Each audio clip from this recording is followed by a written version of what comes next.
In this week's episode of the First Moves podcast, we're talking to Hans Heijnen. In this episode, he shares inspiring and funny stories about his career journey and how he founded the company Soapbox, a company that aims to connect youth, education, and organizations to create impact. Do you want to know how organizations create change? Then listen to this episode. Hans, welcome to the show. Could you please give a brief overview of yourself and share your career journey thus far? Yeah, of course. My name is Hans Heijnen. So nice to be here on your show. I studied at Maastricht University, bachelor. I don't know, remember the exact name. So that was in business, at least at the business faculty. And after that, I did a master in strategy and innovation and a track in entrepreneurship. And actually, after my studies, I went on a program for half a year. It was called the Kaufman Foundation program, and it was for student entrepreneurs.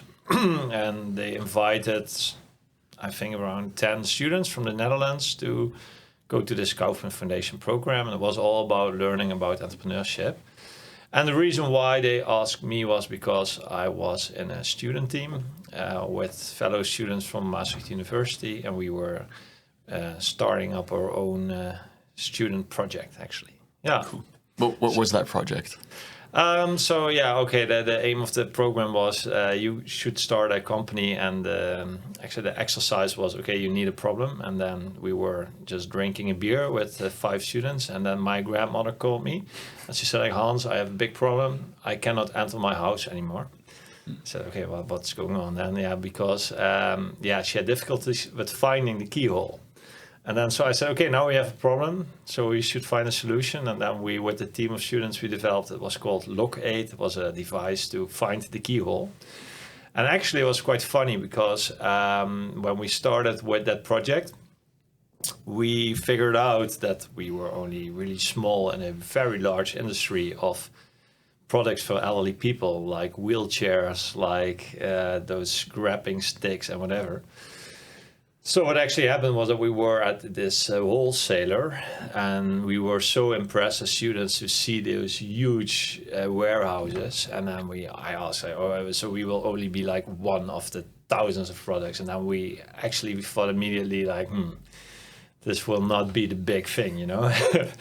And then we came up with the idea to start a web shop actually for all those kinds of products. So that was called hulpmiddelwereld.nl, and that was very important also in the rest of my entrepreneurial career, because we had this web shop for a few months or a year, I don't know exactly anymore. And then we got actually the opportunity to work together with a large company, was called Envida.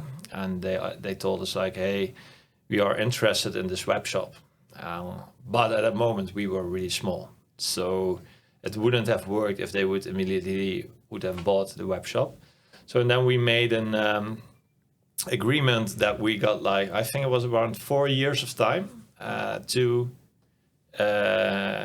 build the web shop, to really make it happen, to get some more revenue. And then we had the obligation to sell the shop at a certain moment, and they had the obligation to buy the shop. So that was a really cool way of doing business, because then you really have an end goal while you just start your company. So that was quite awesome. And it all started with 5 students and my grandmother saying, hey, I cannot enter my house anymore. And then you see that the initial idea can, of course, along the way, completely change. That was quite cool. Yeah. And what goes through your mind when a company like this comes to you and says, we like your web shop at such an early stage? First of all, that you know that it is interesting what you're doing. You also realize that you could, of course, we could have said like, no, we don't want to collaborate. But we also saw the added value of like a large organization, because they already had, I think, over 100,000 elderly people who were buying other products, and they saw an opportunity to sell more type of products to those people. So then you also you can go faster. Of course, you have a smaller percentage because they got immediately a stake in the company. But you of course can have better a small percentage of something bigger than having it all from something small. Huh? that was the lesson learned. Yeah. I mean, actually, your learning process from Lockade all the way to that point was basically just growing your leverage step by step from, we're one out of thousands of products to let's take a stake of this to now we have somebody to work with. And so building that leverage, I think, is what resulted in it ultimately becoming something that you could run for years on end. As well. Definitely. And then we also had a look like, hey, can we do this abroad?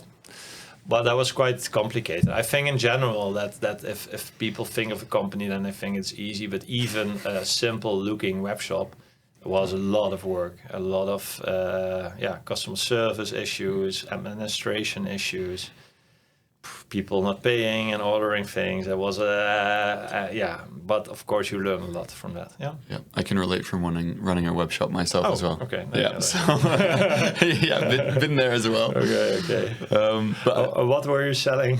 Clothes primarily. Oh, nice. Yeah, but then with some international reach as well. So dealing with that is a whole mess, and shipping times and customer service indeed. So it's relatable. I'm curious though. In your storyline, you essentially studied entrepreneurship before you actually went and did it with Lockade. Yeah. What drew you to it in the first place? So already on high school, I was always brainstorming together with another student, Luc, who is at the moment also the co-founder of the company we are having right now. And that was more for fun. So we were just brainstorming, hey, what kind of company could we start? And so it was always in my mind. And then when I saw that course, it was a really new course, it was the first year. And I thought, hey, that could be cool, because I really knew I wanted to start a company, but I had no clue in what kind of company actually. And that was for me, a nice opportunity to explore a bit, like, hey, what can we do? Yeah. And it was also, to be honest, it was that in the Erasmus program, you can say, hey, I want to study, and then you can give a list of the top 10 universities. And then, of course, you put all names like, hey, I want to go to Australia, and I want to do this. But I had not a really good average grade, So I ended up that I could go to Liège.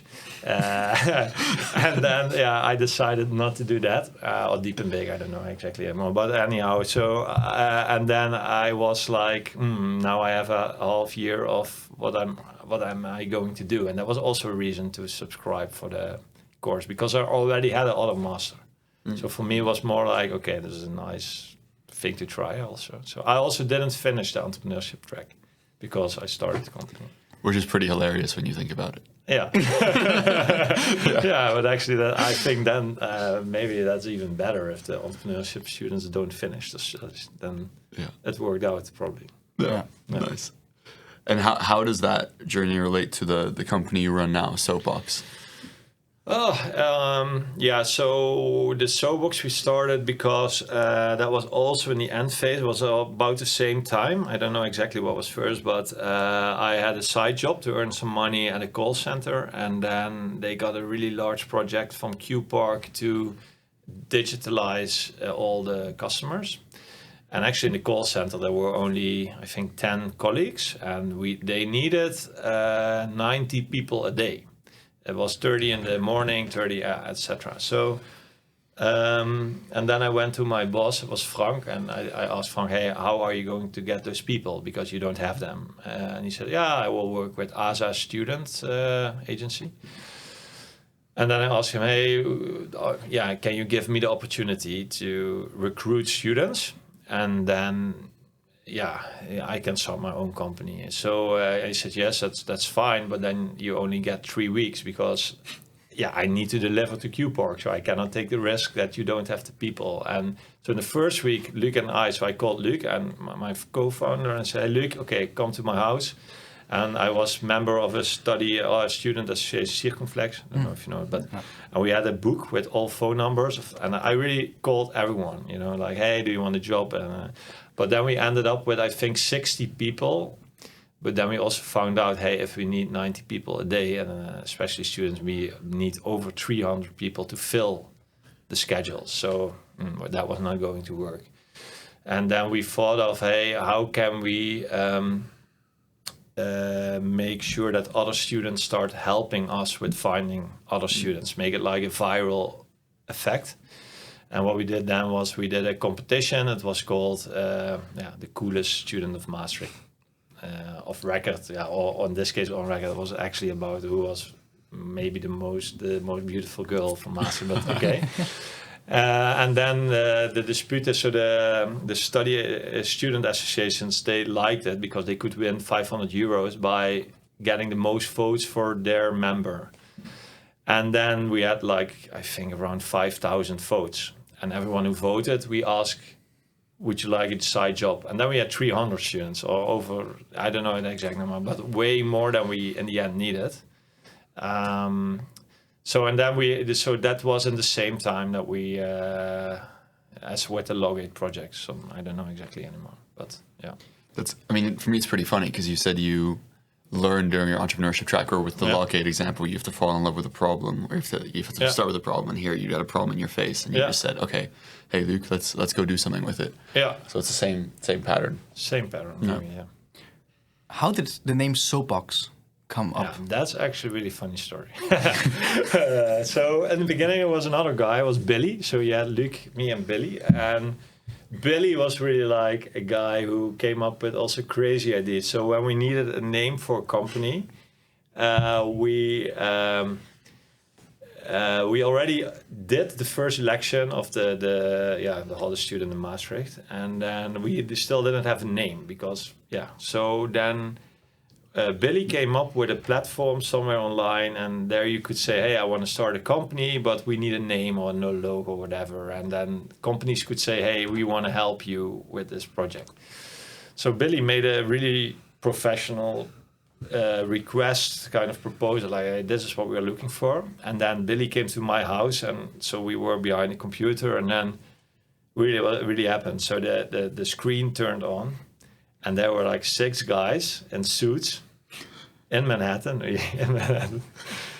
And we were in my student room, with the beer boxes all around us, and it was really messy. And they were laughing like hell. They were like, "Oh my God, we really thought this was a really big project," and we were laughing because we thought we would have a person sitting somewhere who came up with a name. Yeah, so there was a complete mismatch in expectations. What Billy did a good job, I would say.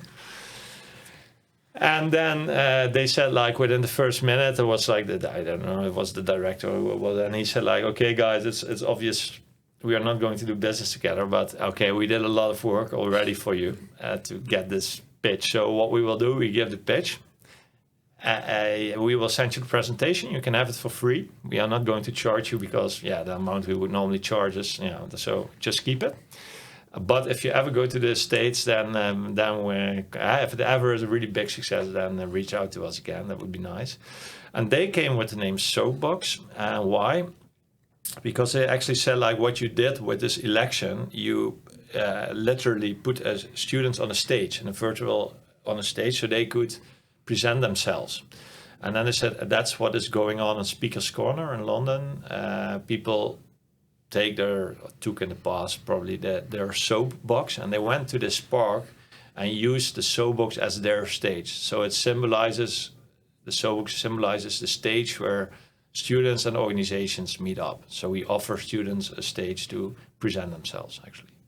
So that's, But it was really funny that they did all the work for us. We didn't came up with a name ourselves and a logo and everything. That's hilarious. I think there's so many stories of people that we know and ourselves thinking for days, name, and then that you end up on a call with 6 dudes in Manhattan. Just lucky shot. It's hilarious. Yeah. Oh, that's cool. Could you maybe just clarify then with that analogy and metaphor of the soapbox in maybe 2 or 3 sentences for the listeners what Soapbox actually does to achieve this? Yeah. So Soapbox is the only company I'm active right now. And what our mission is to connect students, educational institutions, and organizations to make societal impact. And that's a really broad, of course, societal impact because that's everything. But we have a focus on stimulating entrepreneurship. So, for example, with the Maastricht University Challenge or Brighton Startup League Challenge, I have to say, it's really about starting your company. So that's one way of impact. But we also do a lot of company challenges. So a company can say, hey, we have this issue, and how can students help us? And there we focus mainly on the sustainable development goals. So we try to stimulate organizations to say, hey, if you want to make an impact on the SDGs, connect with students, and they start brainstorming for you. They come up with innovative ideas to increase this impact. And a new one we are launching or launched recently is that we also want to try to give students a really good career start. And that's more than on showing, on the one hand, students which companies there are in the region. But on the other hand, also showing students to organizations, say, hey, okay, we have this great student. We know you are not looking right now maybe for this. Yeah, you don't have really a job offer right now, but why not? If this is a really good person, then I would almost say create a job. So what we did is we asked students to create a top 10 of where would you love to work.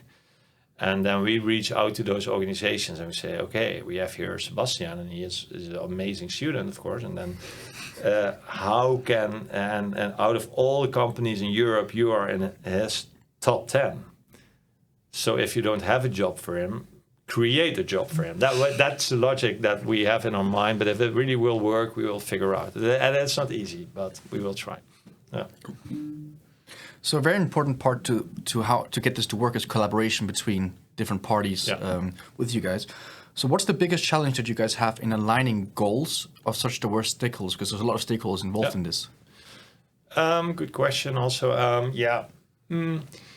So the model that we have with the university challenges is that first the educational institution has to say, hey, we want this project, of course. So that's step one. And often, so we started with TU Eindhoven, TU Technical University. And the first thing they told us was, hey, we don't have time and we don't have money for this.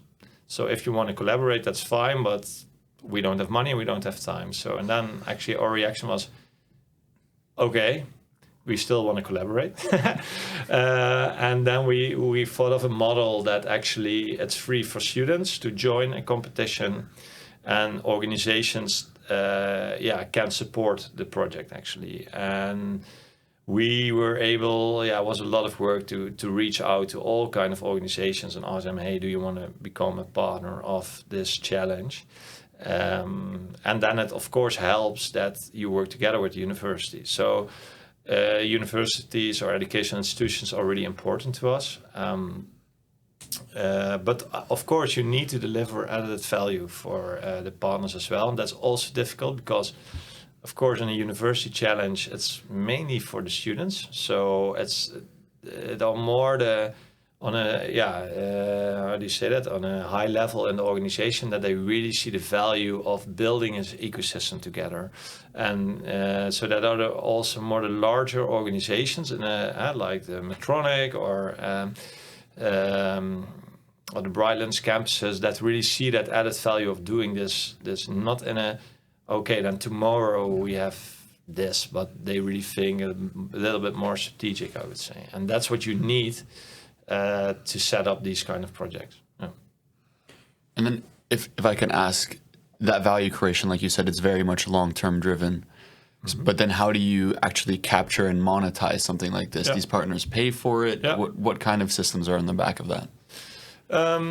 So what actually happened was that at one moment, so you do like evaluations like you in general do, and I always hate them because even if everything went well, people, because they're used to it, they always say, but I also need to have something negative. Okay, but anyhow, but one really good remark was from the National Police, and they said like, hey, in your concept, it's like this, that students come up with a good idea. And we are looking like, hey, is there anything in there for us? But wouldn't it also work if we do it the other way around? So we have a problem and then students can work on this problem. And that was the beginning of the company challenges. And that was a way to increase the added value for the partners to participate. Because that was really new, because then the students are really focusing on the issue that the police had. And by doing that, of course, the relevance for police goes up. That's logic. And So that's one way. And of course, it's also up to the company to make the most of it in that sense, that if you go to an event and you speak to students and you say, hey, add me on LinkedIn and hey, I will call you in a few weeks. Maybe we can have a drink together to see whether you want to work at our organization. Of course, you need also proactivity within organizations. So it's always a mix. And I don't want to say that, and I hope also that companies are not only in there, what's in it for us. And a really nice example is ASML. They are partners since the first year that we started, first edition, and they are still like 10 years later, still our premium partner.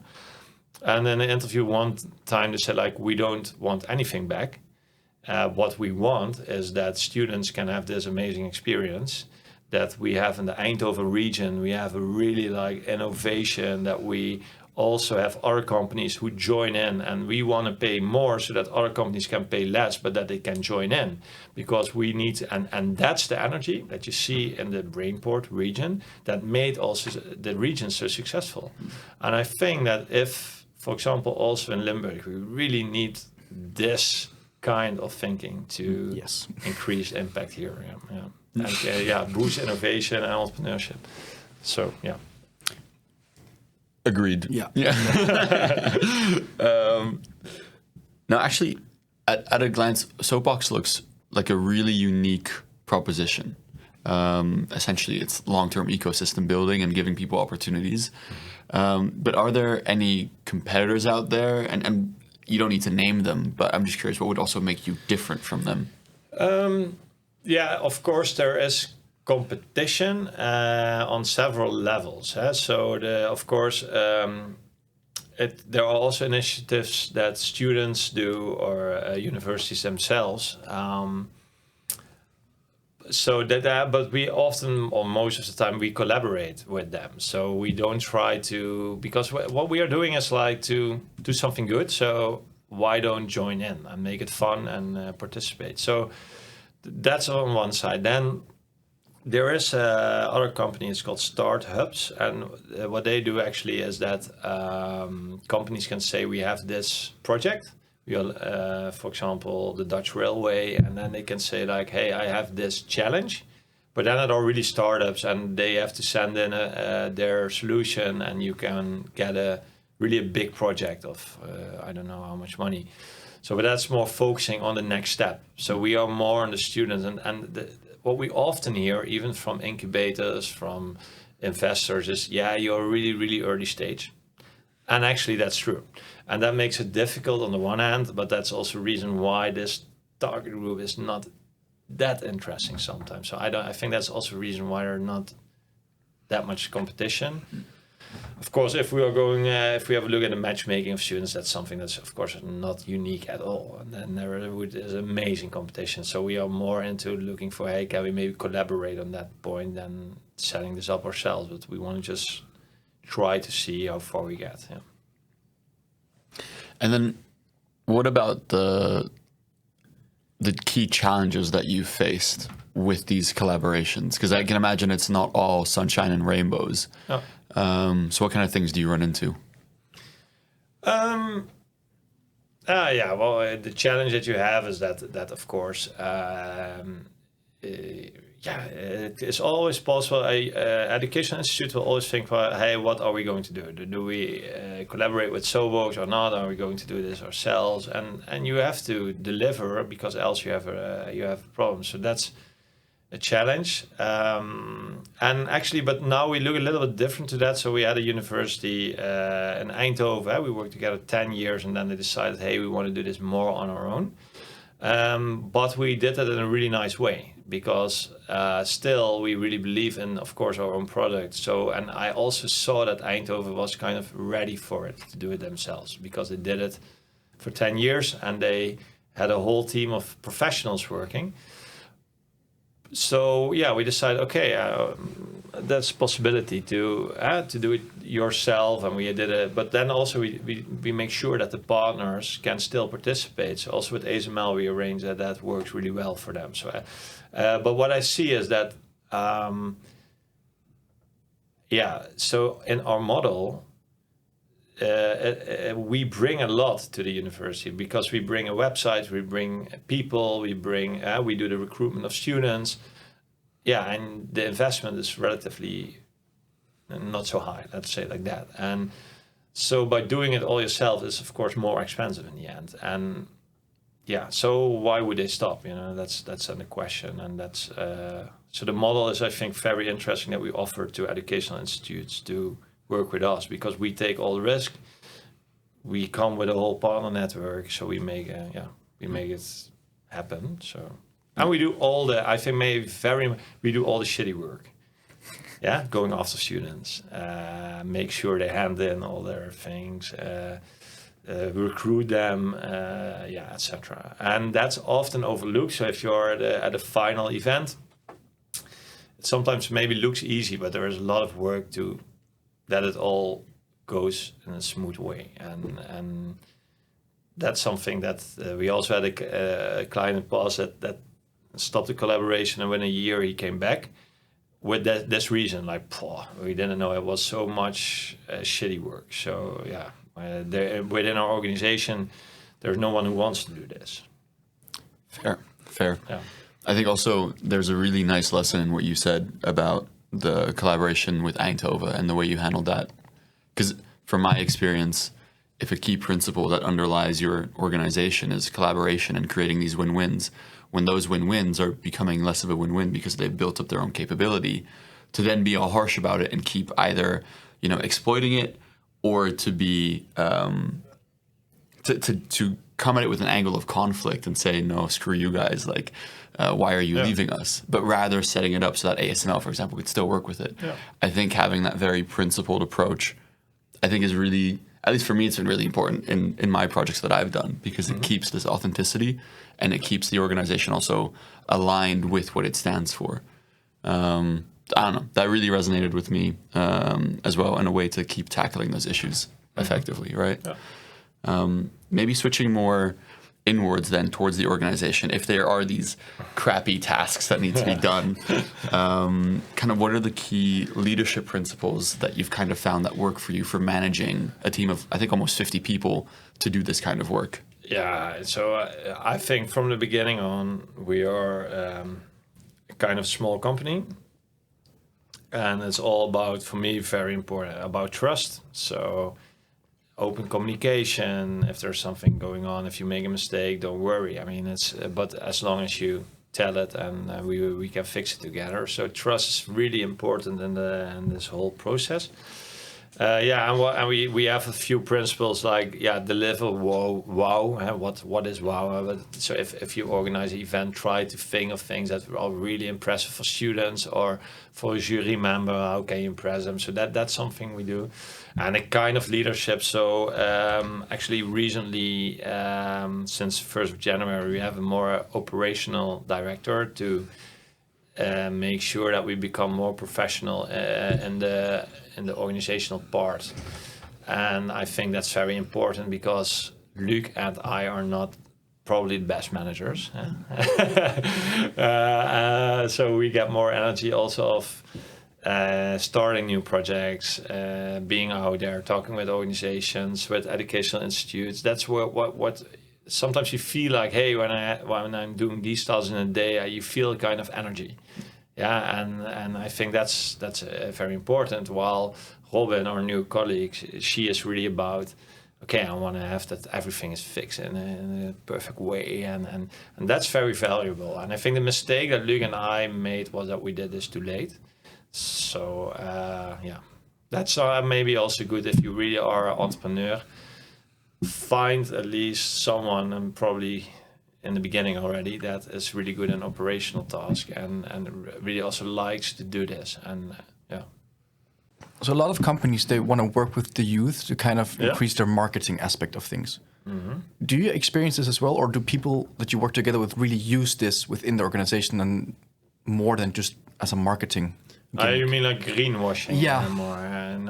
No. I think, of course, there are some projects that you do, and in the end you think, why did they participate? But no, I believe that the majority is really in there because they see and they get positively surprised by the greatness of the ideas that students have. And we do in these company challenges every time again when I go there and with my car, I'm kind of, I don't want to say I'm nervous, but there is some kind of tension that you think like, I hope today they come up with something good, because you never know. Huh?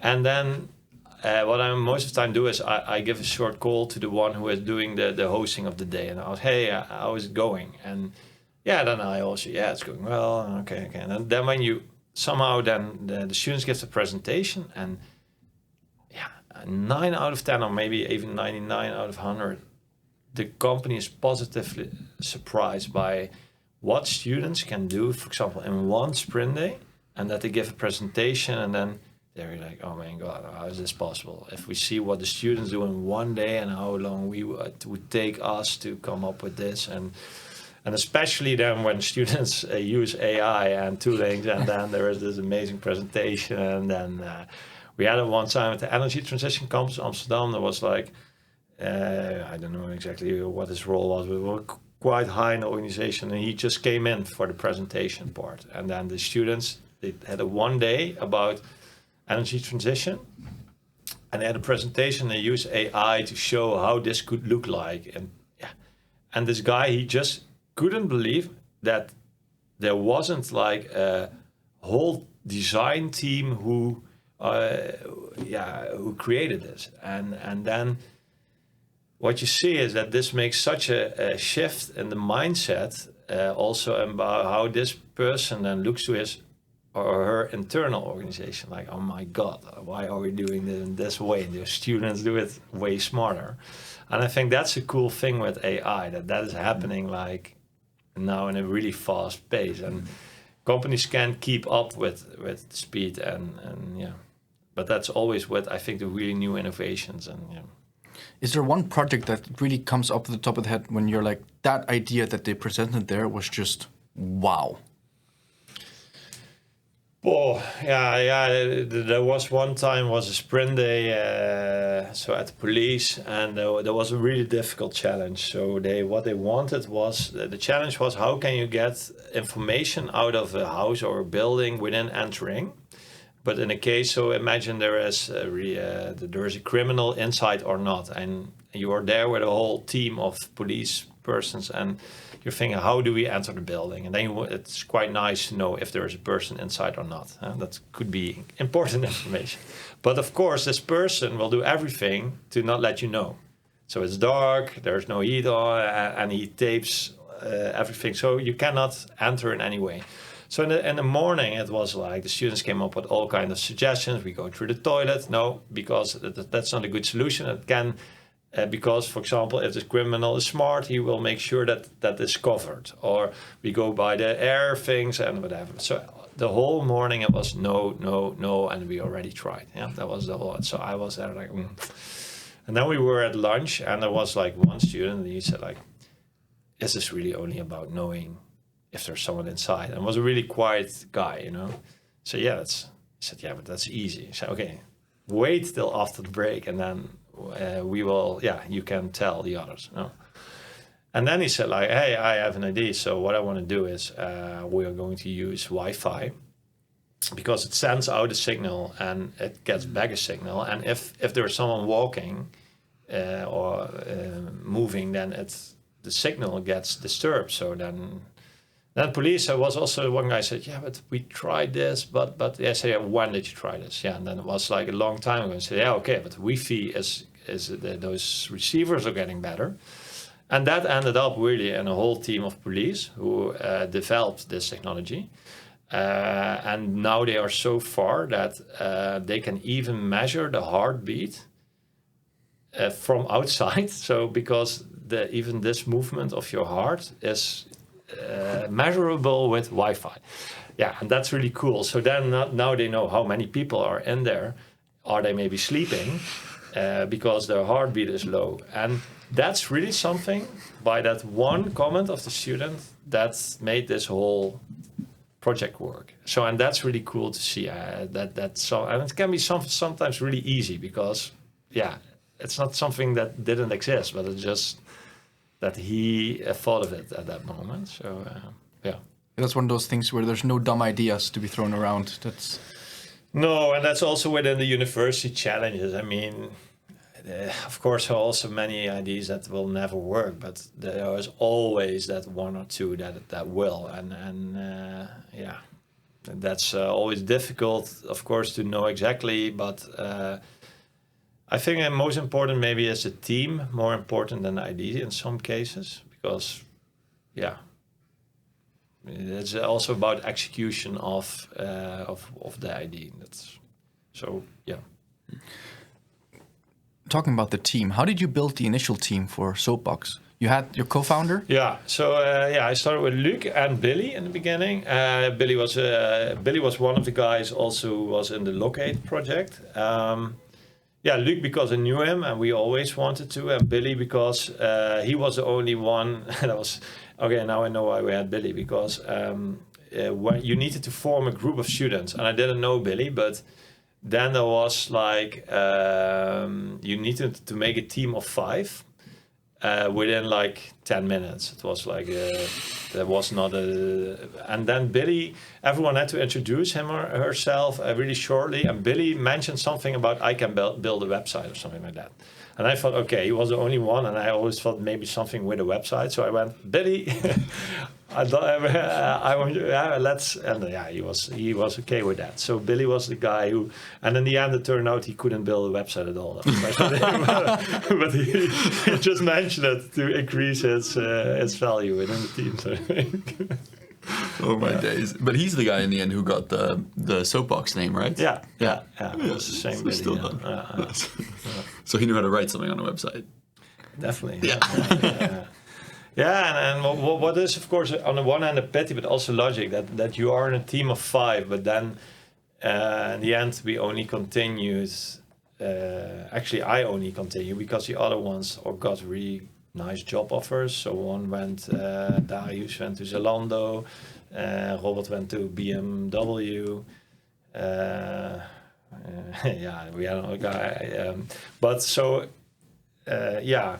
And Billy was on board for some time, but then of course you're not earning a lot of money in the beginning, so then it also gets a little bit complicated. Like, and then you get a nice offer, and he was really a cyclist, and then he got an offer, like a job to set up a cyclist brand in the Netherlands, and I said, that's really cool. So yeah, that's I think a pity in the end, of course, but also logic that this team falls down. Yeah, and how did I find? So Luc I knew, and then for the web shop there was another guy. Also by coincidence, my mother told me that she knew someone who was looking for a job or something like that, and then that was Rob, and then we asked Rob to join in, and yeah. So it's a little bit about also coincidence, I think. Yeah, it's a bit of luck, but also knowing via kind of things to get people on the team. Yeah. But I mean, as a student, you know a lot of people. So if you ask around from who would like to join our podcast, and probably you will find someone. No? Yeah. I mean, we definitely have already. Yes. And I mean, if you don't know a lot of people, you can easily find them as well. Yeah. But I think also like a big point for having a good team is just the ability to pivot. Your idea can be horrible, but if you improve it and change it fast enough, as probably with Locate, then going from no, this is not the point of leverage, no, that's not it, and then actually finding it. Yeah, you see that a lot with the good student teams. That's what they do, and they come up with something, then they go to industry, and then an industry expert tells them something, and then they adopt, and then that's a way to make it work often. Yeah, I don't see many student startups with the initial idea 5 years later. Most of the time they found a better way to. And I think there that the concept of having industry experts in a jury is quite interesting, because we often get the question, why are there not only entrepreneurs in the jury, because entrepreneurship competition. Yeah, that's of course valuable. We also want that more. But on the other hand, if you are in a certain industry and you hear about a new idea and that could work in your industry, you can be also very valuable for the students. So there was one time with Medtronic, there was a student in Eindhoven who had an idea about, he was a sports guy, so he was in the fitness the whole week. And then he developed an app for how much water do I need to drink while doing exercises. And Medtronic saw this and said like, hey, interesting for fitness, but also very interesting for people who are taking medicine. So then you see that an idea can also, and then you know, maybe there's a more interesting industry for than fitness. So that can also happen. Yeah, I think the entrepreneur could also say if they're unfamiliar with the industry, just test it, adapt and pivot. Yeah. But then the industry expert is exactly doing that. They're testing with their previous knowledge and then allowing for a pivot already. Exactly. Yeah, and I think, and especially with large organizations like the police, that they are so big. So if you come up with an idea about IT or you come up with an idea about food or whatever, it doesn't matter. It's always interesting for them because they are such a large organization. It can always work in a certain way for them. So that's why those large organizations also really like to join in. They look at the ideas with a different mindset. Like, hey, how can we integrate this? Maybe. Yeah. So, Hans, Soapbox now has been live for I think 16 years, somewhere around there, and it being focused on this kind of long-term value creation. What's the thing that you've probably been most proud of in terms of an achievement for that company, looking back on that 16-year journey? What I really like then is, so for example, there are, I think, a few things. So what I really like is that the first winner of the ASML Makers Award in Eindhoven now today is still working at ASML. So that's something that you really think, wow, that's cool, because probably by the competition, he won the ASML Makers Award. Now he is not working on his initial idea, but now he is very valuable for ASML. So that's something I really think is cool to see. But also that was with Code Sandbox. That was a startup from, I think it was Twente University. And what we always try is not only to have the student teams that already exist, but also students that are walking around on campus and probably will not start, or maybe have an idea but don't do anything with it. And that was the case with Code Sandbox. So Luc was recruiting students on campus, and he just walked into the Mensa and there were two guys, and Luc asked them, hey, do you have an idea? No, not really, but don't you have a nice project? Yeah, I'm working on something. So what is it? And they told something like, yeah, we are programming so that other programmers can code more easy, something like that. Luc had no idea. Luc always just wants, of course, we want as many participants as possible. So Luc said, that's an amazing idea. Join, come to the kickoff event and let's see. And yeah, that turned out in the end that they, I don't know exactly, but they have a huge investment. So that's an example of that a great startup. A last example, maybe with the SDG challenge, that a company like NXP is now really saying, hey, we are going to make a switch in the way they were making a new building, and they asked students, how can we create something in this building so that people get more aware of the SDGs and how we as NXP should contribute. And the students came up with something that's now really in the phase that NXP is looking like, hey, how can we really implement this? So yeah, then you have all the drivers. So it's about talent, it's about entrepreneurship, and it's about innovation and making social impact. So yeah, that's quite cool to see those kind of things. And so that. Having had the experience with all the university challenge and seeing a lot of student startups and some of them making it, some of them don't, what is your key advice that you have to some of these young people that are trying to start their own companies as students?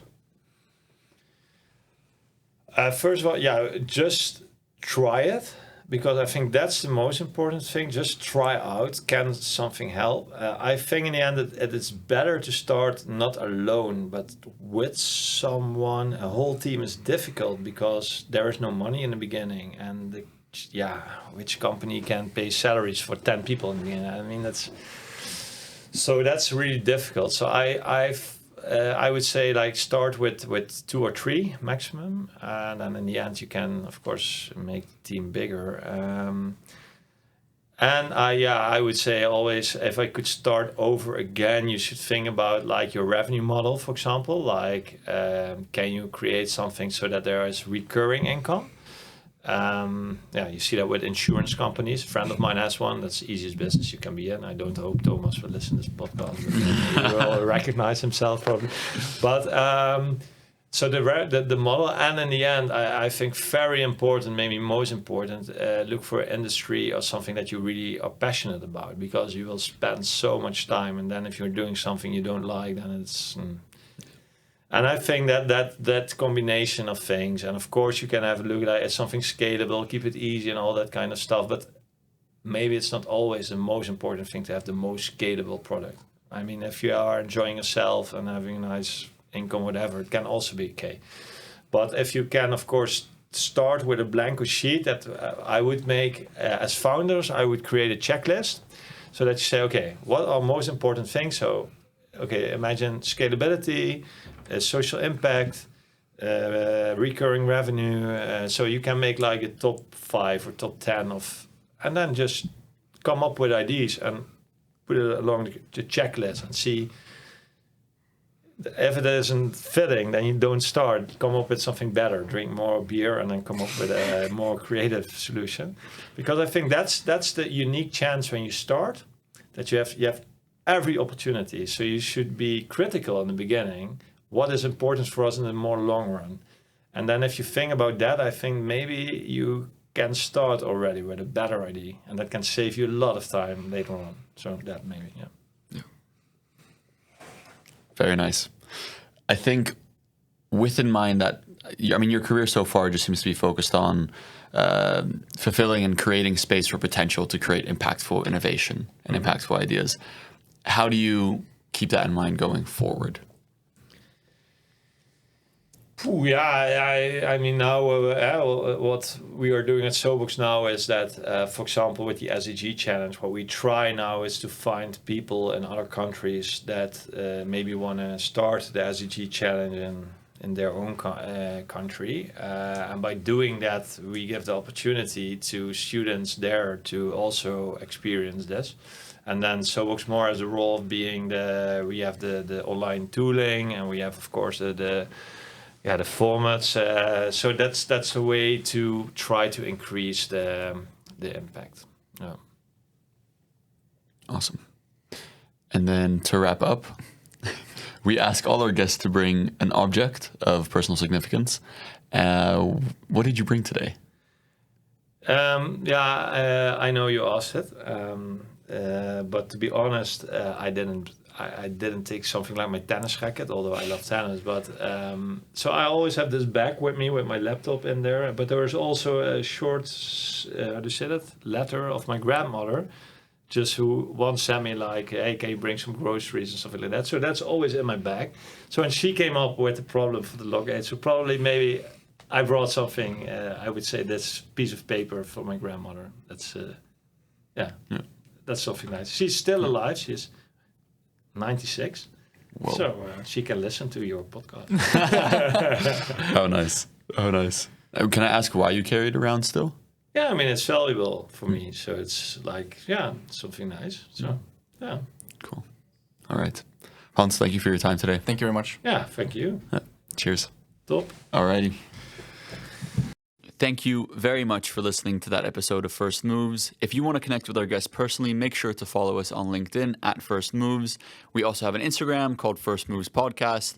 And lastly, if you could take a moment to leave a review, it helps us make the show better for you, but also helps us get even better and more insightful guests over the long run. Thank you very much and have a great day.